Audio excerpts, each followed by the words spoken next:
Hello, my name is 환산스님 and this is Sun Meditation in English. Why don't we begin? And for today's program, for the first portion of our program, I will assume the modern seated position for meditation, which is meditation in a chair. Okay? And to review how to meditate in a chair, you want to choose a chair that's very firm and stable. No wheels on the bottom, and the seat should not be too cushy, too soft, so that you sink in. You want the seat to be firm, the chair to be stable, and you want to adjust the height of the chair so that when you sit on it, your feet will lie comfortably flat on the floor with your knees and ankles at roughly right angles. And when you're sitting in that chair, sit as I do, sit straight, don't lean into the back of the chair. And then from this position, the rest is exactly the same as in traditional seated meditation on a meditation mat. So once we've assumed correct posture, now we begin the second phase of meditation, which is correct breathing. And when we initiate correct breathing, we begin with preparation breathing. In preparation breathing, what we'll do is we will breathe in through the nose very deeply and completely fill our chest. And once our chest is completely full, we'll hold our breath until it becomes mildly uncomfortable. And then finally, we will exhale completely through our mouth, completely emptying out our lungs. So breathe in through the nose, hold, and then exhale through the mouth.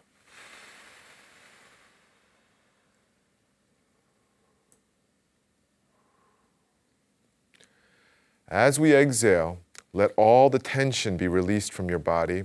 Imagine that all of your worries, all of your obsessions, your attachments, your hang-ups are coming out with your out-breath, being expelled both from your mind and body. Traditionally, we do 3 deep preparation breaths, and then we enter into the main breathing form of sun meditation, which in English is called abdominal breathing. In abdominal breathing, we'll be breathing exclusively through the nose now. And what we do is, when we inhale a bit more slowly and more gently than we normally do. And we breathe with that kind of consciousness, conscious awareness of our breathing. And as we inhale, we slightly push out our lower belly as if the air is going all the way down into the pit of our belly and filling it, causing our belly to extend outward. Now, the air actually is not going down there on a biological level, but simply we're going to do it with that feeling, as if it's happening. This form of breathing is considered to be the most efficient form of breathing, meaning that on each in-breath, we are drawing in the maximum volume of fresh air that our lungs can draw in.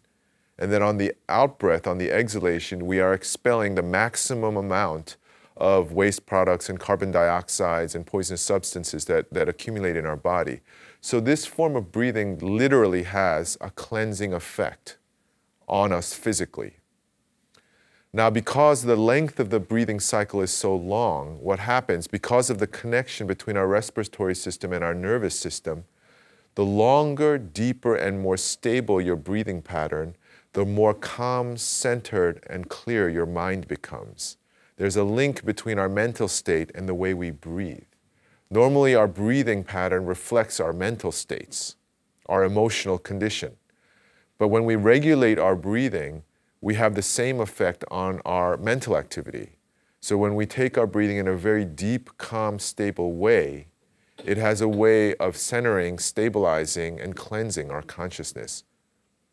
So we can feel that effect very quickly in meditation as we breathe like this, as long as you're not forcing it, as long as you're not trying to make it longer than your body can handle, as long as you're doing it in a very gentle, measured way, then what will happen is you'll feel your body relax and your mind become very clear and clean. As we enter into the third element of meditation, which is our thought, what do we think about in meditation? And the distinctive form of sun meditation, the thing that makes it unique is the object of its meditation, which is called in Korean the hwadu. It's a question that we ask ourselves, a question that is fundamentally connected to the nature of our existence. In our case, we will be asking ourselves the question in Korean, 이 무엇고. That's Y-I-M-W-O-T-G-O. 이 means this, muot, M-W-O-T means what, and go, G-O means is. So in translated roughly into English, it means, what is this? And when we ask this, we're not trying to generate answers. We don't want philosophical or theoretical answers to this question. We don't want more names and labels for ourselves. What we want, the ultimate goal of meditation, is to become enlightened, to perceive our own true nature, what we truly are, what this reality that we live in, this universe that we live in truly is, directly and without mediation. And this within the tradition is called enlightenment. So that is the goal, and in order to reach this goal, we ask this question over and over and over again with each breath to create within us what's called within Sun Buddhism the state of doubt, the state of intense, urgent, sincere questioning. And physically, it's a feeling of being blocked. You're trying to see something that cannot be seen. You're trying to know or perceive something that cannot be known or perceived. It's as if you've lost your key. You know that there's a memory of it within you, but you can't draw out the memory. You know that you put it somewhere, but it doesn't pop up. So you keep asking yourself, where did I put the key? Where did I put the key? In this case, the key that we've lost is literally the key to our existence, which is our own true selves, what we really are. What am I really? Am I just flesh and blood? Or is there something more to me? What is this universe that I live in? These questions already are within us. We activate it and focus it within our meditation. Now, the specific technique for doing this hwadu, 이 먹고, is you combine it with your breathing. So you inhale, doing abdominal breathing, hold, and then on the out breath, as you breathe out within your own mind, you ask, 이 먹고, and you take that last syllable, G-O, and just trail it all the way to the end of the out breath. Now, it's important that we do this in Korean because of the word order. And this becomes more obvious as you practice. But at the beginning, it's a leap of faith that we have to take. We've tried to do it in English, asking what is this, and it never sounds right, it never feels right. So we inhale, hold, and then on the exhale, 이 먹고. And like every new skill that we learn, new knowledge that we obtain, it takes practice. We have to just keep doing it until it becomes natural to us. I myself was born and raised in the United States, and Korean was my second language. So when I learned how to meditate, I didn't know how to speak Korean, and I just learned it by sound initially. But what I found was that by practicing diligently every day, eventually the question began to take a life of its own, and I felt that I was truly meditating, just like the other native-born Korean meditators around me. So it's new and unfamiliar for almost everyone, but with practice, it becomes something of your own. So I will ask, as always, that all of our viewers at home and the members of our studio audience continue to hold this posture, engage this abdominal breathing, and do the meditation on the 이 먹고 question through the course of this program as I continue to share the teachings of my teacher, Sun Master Songdam. Now, the topic for today's contemplation and meditation is Sun meditation and the pursuit of excellence. There is a modern tendency to think of meditation as a kind of rest time, kind of me time. Just going to relax, let go of my worries, let go of my stress. It's almost like, in its most trivial interpretation, it's almost like going to the spa or to the sauna. And it's something that we consider that we do outside of our daily life. We're going to put down our responsibilities and our work and whatever relationships are troubling us, and we're kind of going to take a little vacation from our daily life. And so we go into a quiet corner, maybe light some incense, close our eyes and meditate. And that's a very common, modern perception of meditation. And from the Sun Buddhist perspective, it's problematic for several reasons. From the Sun meditation point of view, meditation is a way of engaging life, not retreating from it. And by way of metaphor, I would like to take as an example, in the past, in the West, I believe it was common practice for farmers, if they had plots of land, always to leave one in fallow, which means that nothing is planted there. So it looks like one field is resting, and in a sense, that's what's happening. But what's actually happening in there is that there is an accumulation of energy. There is an accumulation of organic materials, because what you've planted is not sucking out all the nutrients in the soil. So it is resting, but there is a buildup of organic energy, organic compounds, organic nutrients. Meditation is something like that. We're staying still, but there's a buildup of energy within us. And because of that buildup of energy, we have a heightened experience of life, even though we're resting.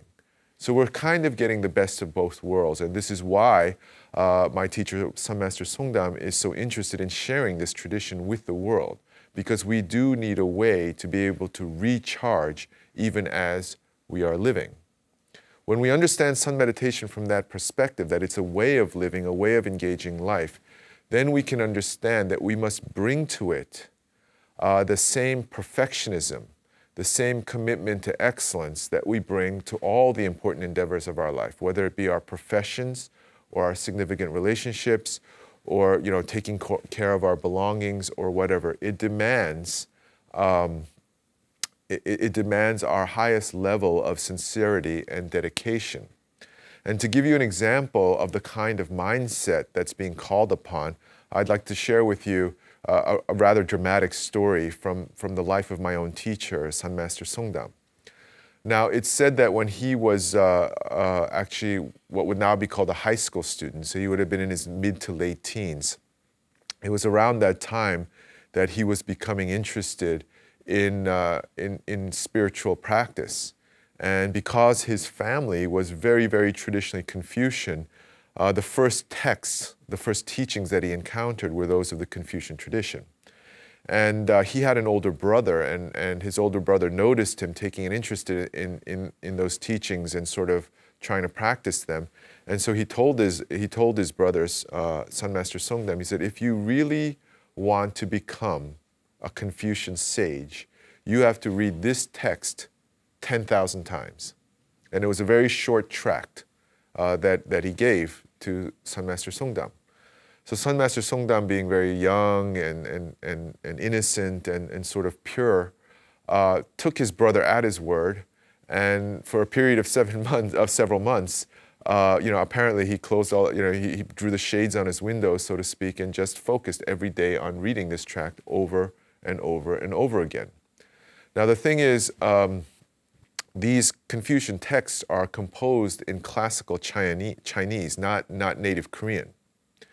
So the young Sun Master Songdam would have been familiar with the characters, but not the grammar, not the idioms, probably not. So he's just reading words without really knowing how to link them. But he stayed with it, and he literally read the tract 10,000 times over a period of months. And what he says is that at the beginning it doesn't make any sense.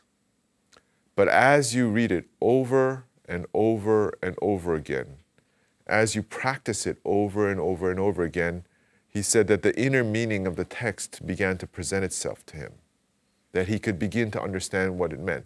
Now, if you read something like 1,000 times, you've already memorized it. But if you keep going with it over and over and over again, according to him, you go deeper and deeper into its hidden meanings. And so that he said that by the end, he could truly understand, the deepest hidden meanings of the text, simply by sheer rote repetition and practice. So this is the kind of attitude that's being asked for in meditation, that you do it until it becomes part of your mind and body. In modern times, I believe that the most outstanding practitioners in the various fields of human endeavor also bring this attitude to their profession or to their craft. The late David Foster Wallace, who was a very famous writer, many people will have heard of him, was also an accomplished tennis player and aficionado. And several years ago, he wrote an article for the New York Times about professional tennis players. And if you haven't been to a tennis match, apparently, if you just watch it on TV, because the tennis court is so long, when the players strike the ball, it just kind of seems to loop across, and it looks like the athletes have enough time to get to the ball and strike it back. But according to this author, the speed of the ball is so intense, the velocity is so high, the spin on it is so intense, that the time that the athlete has to react is less time than it takes for a nerve impulse, say from the eye, to go to the brain, process it, and then create a response. There is literally no time for the brain to react. It has to be reacted to automatically. So in physical terms, all of this playing is happening only within the spinal cord, according to this article. There is no use of conscious intelligence in the game because the ball is just moving too fast. Once the player strikes the ball, the opposing player has to react automatically. And yet these tennis players, the highest practitioners of tennis, they use incredible shots, incredible strategies against each other. They play with great intelligence, and we have to wonder, well, how can they play with that kind of strategic, aggressive, victory-seeking intelligence? And the answer that's given is because through sheer thousands of hours of practice. Because they practice so much, thousands upon thousands of hours, that in the course of practice, they are exposed to every possible kind of shot from every possible kind of body orientation. It's all input into their bodies. So their bodies, it's through the intelligence of their body, through their unconscious intelligence, that they're able to play with such a level of finesse and articulation. So that's an amazing thing that we can see right on TV. Anytime, Wimbledon or one of these great tennis matches are being played, you're watching, amazing practitioners who have really embedded their craft into the deepest levels of their consciousness and their bodies. This is the kind of pursuit of excellence or commitment to excellence that's being asked within Sun meditation. That we practice it, we commit to it over and over and over until literally it transforms our mind-body system, until our mind and body have become completely acclimated to this way of breathing, holding our bodies, and thinking, until it becomes second nature to us. And then we can bring it into our lives. And that brings us to the second part of today's contemplation, is if we bring the pursuit of excellence into our meditation, we will find that we can also bring meditation into our pursuit of excellence in the various fields of our life endeavors. And typically within Sun Buddhism, and probably within most religious traditions that use meditation, everyone basically says meditation is a way of life. Meditation is a path that we take.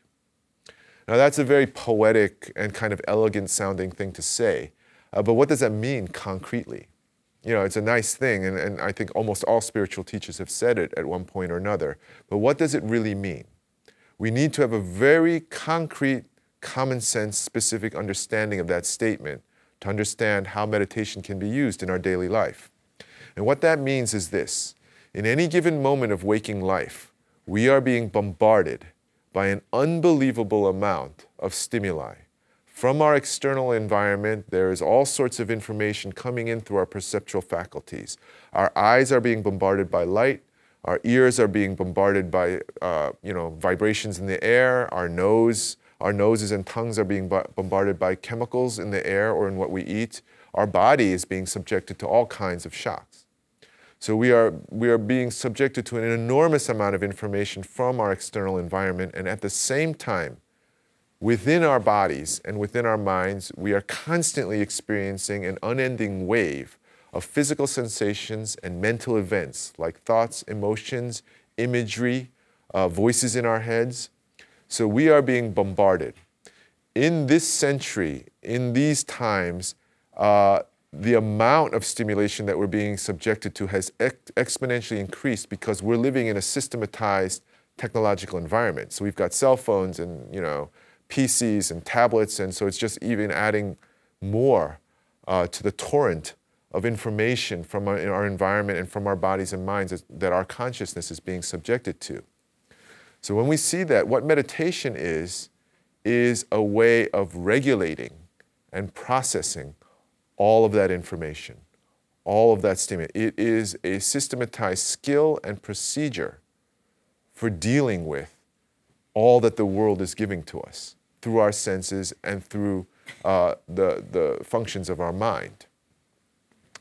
And what we find in meditation is that by practicing these very simple things, these very simple concrete things, posture, breathing, and the Hwadu question, we find that we can develop inner clarity. Through that kind of hurricane of stimuli, we can begin to make sense of what's going on and see things for what they are. And so we call that clarity. Clarity of perception, clarity of understanding. But the more amazing thing about meditation is it doesn't merely show to you what's going on. It shows to you also what you should be paying attention to. Through meditation, we begin to develop the concentrative power that we need to direct our attention to the object of our choice and keep our attention there. And that's usually called mental focus or concentration ability. But we get in addition to that the wisdom to know where we should direct our attention in a given situation, whether it be in our internal world or in our external world. Now, the term cultivation of wisdom is often used within Buddhism and other modern spiritual traditions. And that implies that wisdom is like a muscle that we build up through exercise and by eating right, and then you build up more muscle cells. In the same way, you build up more wisdom. But that's not actually how it's taught within Buddhism. Within Sun Buddhism, we are said to already possess the entire infinite body of wisdom of the Buddha. We already have all of the wisdom that there is that we need. We just need to know how to use it. And to use a very common metaphor within Buddhism, it's as if you took water from a pitcher and just splashed it into a bowl. The water's clean. You don't need to do anything to it, but you can't see anything at the bottom of the bowl because the water is in turmoil. There's waves in it. There's complete distortion. Likewise, we have perfect clarity of wisdom, but we've been thrown into this world. And so our mind is in turmoil. We have distorted perceptions, distorted thinking. There's nothing wrong with the substance of our consciousness. It's originally clear and clean and pure, but it's in a state of high disturbance. What meditation does is it brings that disturbance to a point of rest and clarity so that until finally we have transparency and we can see with clear awareness, just as the waves in the water eventually settle down and become like a lens and you can see clear through to the bottom. When we understand that, we can begin to divorce meditation from the more negative stereotypes of religion. We begin to understand that within meditation, that rather than sophisticated theoretical or philosophical knowledge, earnestness, open-mindedness, authenticity is far more important. And rather than having faith or belief in an outside religious figure or some kind of doctrine that we can't prove or disprove one way or the other, it's far more important to have sincerity and diligence in our practice. When we begin to understand that, when we begin to see that, when we begin to receive these benefits of meditation, that we can learn how to keep our attention where we want it, and we also know where to put our attention, then we will see that it can't help but help us in the way we live our lives. If there's anything we want to get better at, whether it's learning how to play tennis or learning how to cook or being a better spouse or parent, if you know where you should put your attention in a given situation and you know how to keep it there, you can't help but get better at it. So in this way, we can bring meditation into our actual lived lives and gain all the benefits from it, and we can reap a great deal of personal growth and development from it. Within the Sun Buddhist tradition, with regard to the cultivation of excellence, it is said that if you take an action and you repeat it, it will become habit. And then if you take that habit and keep going with it, it becomes, to use the Korean phrase, metabolism. In modern terms, it means that that action, that activity becomes automatic. It happens on the autonomic level. We no longer need our conscious intent and decision-making to perform these actions, whether it's tying our shoelaces or driving a car or operating a computer. Our hands and feet just move at a certain point. And so it has been metabolized. And after it's been metabolized, if we keep going with this practice, with this repetitive rehearsal of this activity, then we gain mastery. We gain the highest level of prowess in that field of endeavor. And then if we continue, even after mastery, to perform this action or this activity, then what we begin to do is not only are we masters of whatever craft that has been developed before us, we begin to invent new ways to solve problems, new approaches, new methods. And we can see this, again, to use the example of tennis, we can see this on the tennis courts of any major match. The tennis players will use shots that are just not taught in any textbook or any lesson. Their arms and feet just move at will. They're inventing new shots to respond to their opponents practically in every part of the game. We can bring that kind of creative mastery to the tasks of our lives. What's interesting here is if you continue forward even more so, even after you've attained that kind of creative mastery, you begin to create progress within your chosen field of endeavor. You begin to transform your chosen field of endeavor because you begin to change, to transform the paradigms, the models, the standards, the very definition of what you're doing. In a word, you create evolution within that field of endeavor. It becomes something completely different than when it was. And it assumes new forms, new goals, new activities. Just as creatures in the sea come up on land and get new bodies and new demands, and it's a totally different life under the sunlight in the air, and they walk around on 4 legs or 2 legs, and then they evolve again, and then suddenly they're in the air flying around, and there's a whole new set of standards for what makes a good form and a good way of living when you're flying in the air or living on the land or living in the sea. So this type of evolutionary transformation is possible through meditation, through repeated practice and rehearsal within the context of commitment to excellence. Now, the question that arises is that, well, we all do things repetitively. Like we all tie our shoelaces, many of us drive, many of us use our computers, but we find that we don't keep getting better. We kind of hit a plateau and then we just stay there. So why does that happen? And from the Buddhist perspective, it's because once something has become automatic, if you do not put your conscious attention there, then it just simply remains automatic. There's no more progress anymore. What we need to go through these levels of mastery, creative mastery, and then, transformational genius, what we need is to have a method of keeping our attention on it at all times. We can't let it become unconscious after it has become automatic. And that's where meditation comes in. That meditation gives us the patience, the diligence, and the mental power to stay with something even though it becomes rote and repetitive. And in all fields, surprisingly, people use different forms of meditation, sometimes without even knowing it. As a final example, I will mention the Arnold Schwarzenegger, who, the bodybuilder who was famous for using visualization techniques to gain success as a bodybuilder, and then later went on to become an actor and then later a politician. But in every step of the way, he claims that he used visualization techniques. And what's particularly interesting is he said that within the context of bodybuilding, the hardest thing is that it's just so monotonous. You're just picking up heavy objects and then putting them back down again. And so he said that the hardest thing is to keep your mind on it. But what he learned in the process of competitive bodybuilding was that his claim is that lifting like a barbell or a weight once with total concentration, with total mindfulness, is far more productive, far more profitable than lifting it, any number of times while thinking about something else. So these people will tell you that if you want to do this kind of bodybuilding or working out, don't turn on music, don't turn on the television, don't work out with a friend. Keep your body focused entirely on this repetitive activity. And that takes, of course, a great deal of mental discipline. Most of us don't think of Arnold Schwarzenegger as a meditator, but he actually did use what are now called visualization meditation techniques.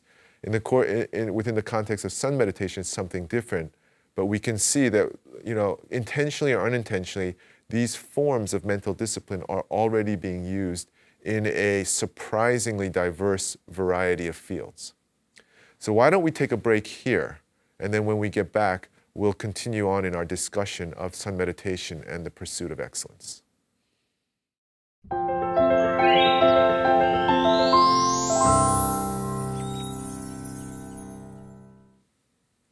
And we're back.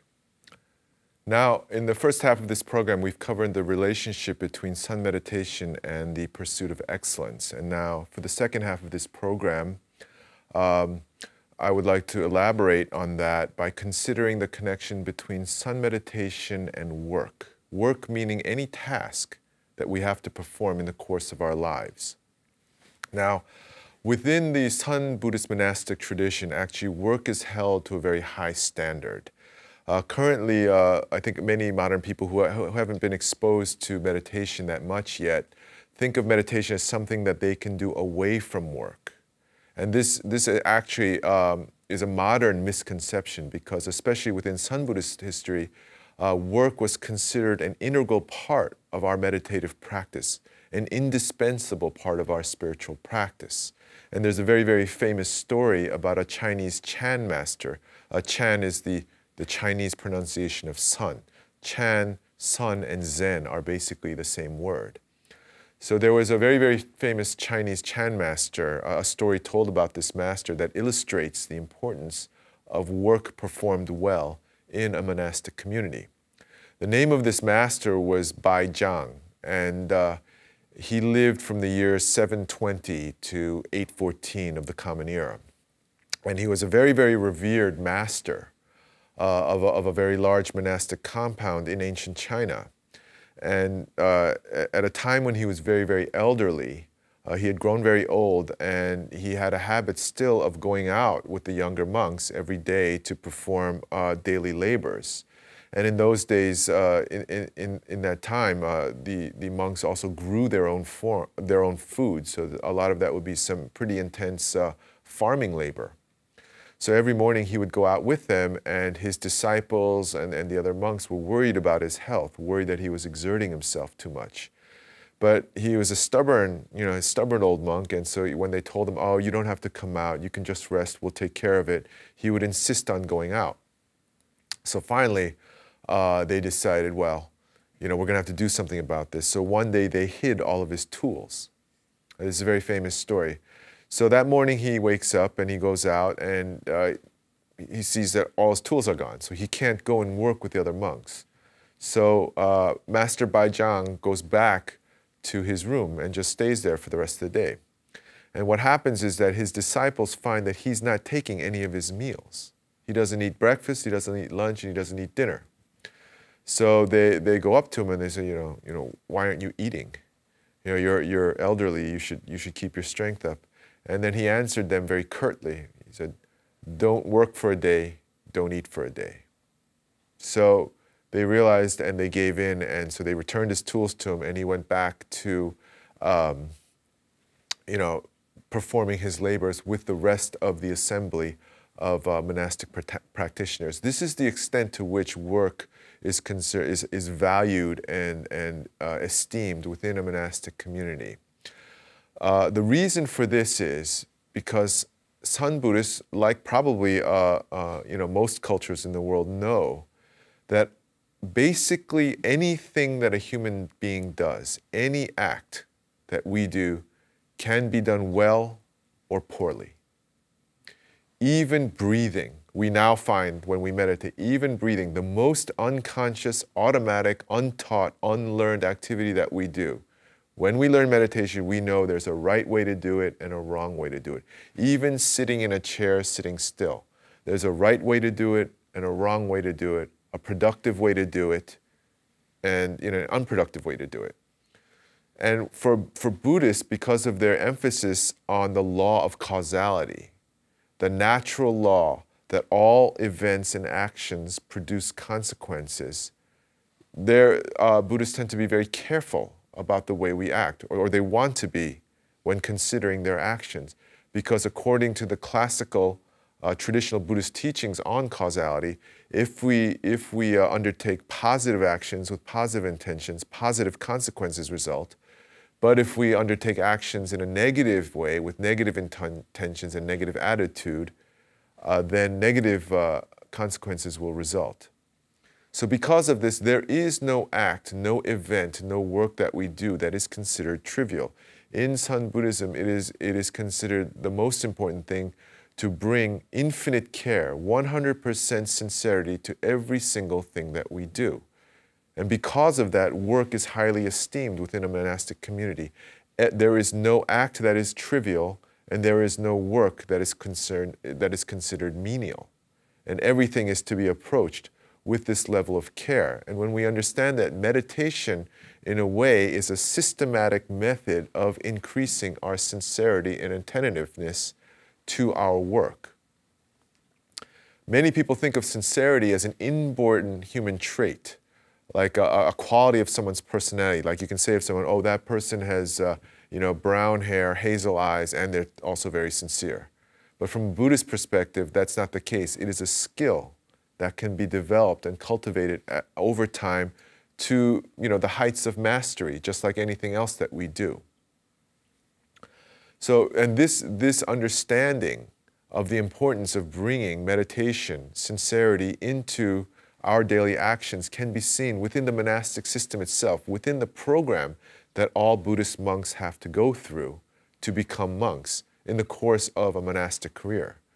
When Buddhist sinims, monastics, first enter into a monastery as a novice, we are not given any autonomy. We are basically ordered around, almost as servants. And we are called upon to perform very, very simple manual tasks. And so the first thing that you really experience is this new political reality where you have almost no power within the community that you're in. But when you think in those terms, you've basically missed the point about why this is happening. When you do this, what happens is that because your mind is freed, you're no longer worried about decision making, and the tasks that you do are so simple that you don't really need much conscious mental energy to perform them. What happens is that you can bring your meditation into your life because your life has been reduced to very, very simple acts. And this is the first step in learning how to meditate, not only seated on a meditation mat as I am now, but within actual daily life. Now, this form of meditation even has a title to it. It's called Sun Meditation within the midst of turmoil, within the midst of change. Now, as I mentioned at the beginning of this program, it doesn't simply refer to an external environment with moving objects. The turmoil that's referred to is a turmoil of constant incoming perceptual stimuli, whether from the external environment or from within our own bodies and minds. Learning how to meditate within that. If you can do that, you can meditate anywhere, no matter how busy you are. And Sun Master Songdam makes the claim that actually you have to meditate. It's not a choice. You have to meditate to do a job really well. It literally says you have to hold the hwadu, you have to do imoko in order to do the job really well. And if you do that, if you learn how to meditate while working, the claim is that you can work all day long and not get tired because your mind is undistracted. The reason why we get tired in the course of the day is not because we have many things to do. It's because we have too many things pulling on our attention. We're constantly being distracted either by external stimuli or by internal stimuli, and we're constantly in mental conflict between should I keep my attention on this thing that's suddenly popping up in my brain or should I keep it on the task at hand? Now, it seems like we're working hard, but what's really happening is that all this mental activity and inner conflict is exhausting us. So why are we getting tired? It's because of the mental expenditure of energy, because we don't know how to regulate our thoughts and our emotions, and so we're losing energy bouncing around between them. That's the claim that's made within the Sun meditative tradition. But if you learn this meditation, if you learn how to clarify, stabilize, and center your awareness, and you use meditation to teach you where to put your attention, use the wisdom gained from meditation, the wisdom of insight gained from it, then you're undistracted, you're clear for the most part of the day, and you can just continue to work. This is a claim that perhaps we can put to the test through our own meditative practice in our own lives. Now, going back to the monastery, we learn how to do that as novices. We're always, as novices, we're expected to keep our mouths shut, focus on our meditation as we perform these very simple tasks like cooking, actually washing dishes and mopping the floor and, things like that. And after the novice period ends, we're given a simple job to perform within the monastery. And this represents a higher level of complexity in our actions. And then as time passes, just like in any organization that has a promotion structure, we go to higher and higher levels of complexity of work and responsibility, but it's expected that our meditation continues to develop and gain power and gain sophistication and flexibility so that we can keep bringing it to these higher levels of behavior and activity until finally, at the highest levels, one may become the master of a monastery and become, renowned for their wisdom. But this is the course that's taken within monasteries. And the reason why that I'm sharing it today with the viewers of this program is because we can adapt it. Maybe as beginning meditators, we're not yet able to meditate on the job. Meditate while giving a presentation, while, talking to your boss, while, making calculations on a computer. Maybe we can't do that. But what we can do is find little spaces or moments in the day when we're sitting still. And we can meditate then, riding on the subway, riding on the bus, standing in an elevator, standing in a line, and we can begin to interweave moments of meditation when we have an opportunity to stay still in our daily work lives. You can even take a lunch break and meditate then. And when you gain that skill and gain the habit of bringing it in, then you can begin to try to bring meditation when you perform simple, non-stressful chores, like washing your dishes or folding your laundry or cleaning your room. And in this way, in a gradated process, we bring it into more and more increasingly complex behaviors and tasks in our daily lives until finally we really can bring the full benefits of meditation into the most stressful, the most complicated moments and tasks of our lives. And in that way, our path in meditation can sort of mimic or shadow this very traditional structured system that's been preserved in the Sun Buddhist monastic tradition. If you're going to make that level of effort, we might as well receive the full benefit from it. We might as well then really try hard to comprehend all the implications of what this form of meditation can do for us and for our lives. So this is something that I very much would like to recommend with you, and in fact it's connected to the purpose of this program in terms of sharing the teachings of my teacher, Sun Master Songnam.